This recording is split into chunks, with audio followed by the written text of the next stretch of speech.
Bismillahirrahmanirrahim.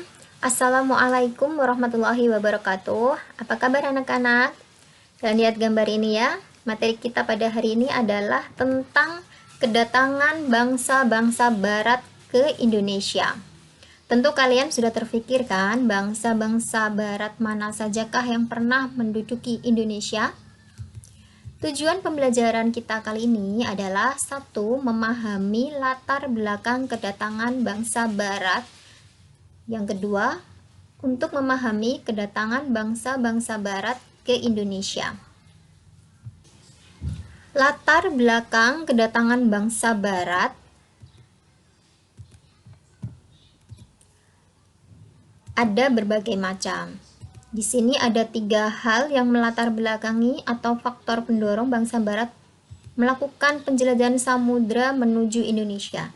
Yang pertama, ada daya tarik Indonesia bagi bangsa-bangsa barat. Yang kedua, motivasi 3G. Yang ketiga, revolusi industri. Untuk daya tarik bangsa Indonesia atau wilayah Indonesia bagi bangsa barat, terutama adalah rempah-rempahnya. Bangsa barat sangat membutuhkan rempah-rempah karena di sana beriklim dingin. Jadi mereka memiliki 4 musim, salah satunya adalah musim dingin. Mereka membutuhkan rempah-rempah untuk menghangatkan badan. Dan selain itu, rempah-rempah juga berfungsi untuk mengawetkan makanan, bumbu masakan, dan obat-obatan. Dan kita tahu bahwa rempah-rempah ini manfaatnya banyak tanpa menimbulkan efek samping.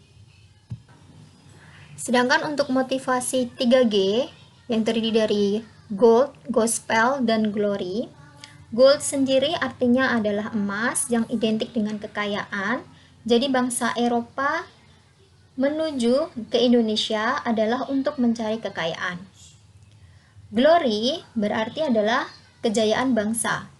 Jadi bangsa Eropa ingin menunjukkan ke wilayah Asia, Afrika, atau bahkan Amerika bahwa negara mereka adalah negara yang paling berjaya di antara negara-negara yang lain.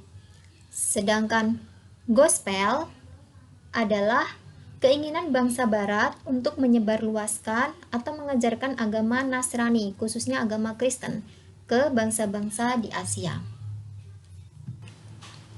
Revolusi industri di wilayah Eropa terjadi sekitar tahun 1750 sampai 1850. Revolusi industri ini adalah pergantian atau perubahan secara menyeluruh dalam memproduksi barang dari sebelumnya menggunakan tenaga manusia dan hewan menjadi tenaga mesin. Akibatnya, mereka membutuhkan daerah pemasaran dan juga bahan-bahan mentah untuk melakukan revolusi industri ini. Karena penggunaan mesin dalam industri menjadikan produksi lebih efisien, ongkos produksi dapat ditekan, serta barang dapat diproduksi dalam jumlah besar dan cepat. Selanjutnya, kedatangan bangsa-bangsa barat ke Indonesia dapat kalian lihat pada peta rute perjalanan bangsa Eropa menuju Indonesia. Mereka melalui pantai barat Afrika, kemudian menuju ke Samudra Hindia hingga sampai ke Indonesia.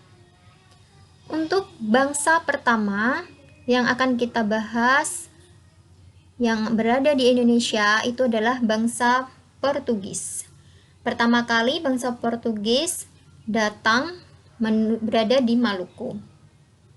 Perjalanan bangsa Portugis mencari sumber rempah-rempah diawali dari kota Lisabon, Portugis pada tahun 1486. Bartolomeus Dias melakukan pelayaran pertama menyusuri pantai barat Afrika. Ia bermaksud melakukan pelayaran ke India namun gagal. Portugis mencapai Malaka pada tahun 1511 di bawah pimpinan Alfonso de Albuquerque. Ia berhasil menguasai Malaka dan Myanmar. Selanjutnya, Portugis menjalin hubungan dagang dengan Maluku.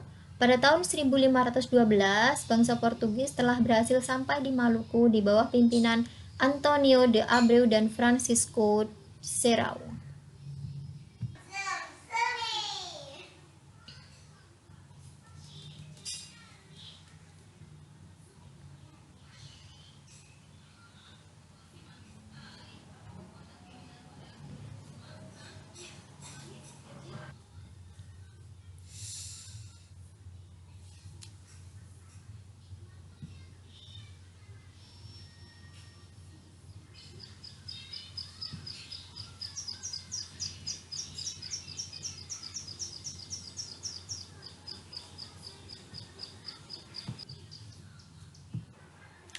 Nah, tentu kalian sudah sering mendengar atau paling tidak pernah mendengar tentang VOC kan?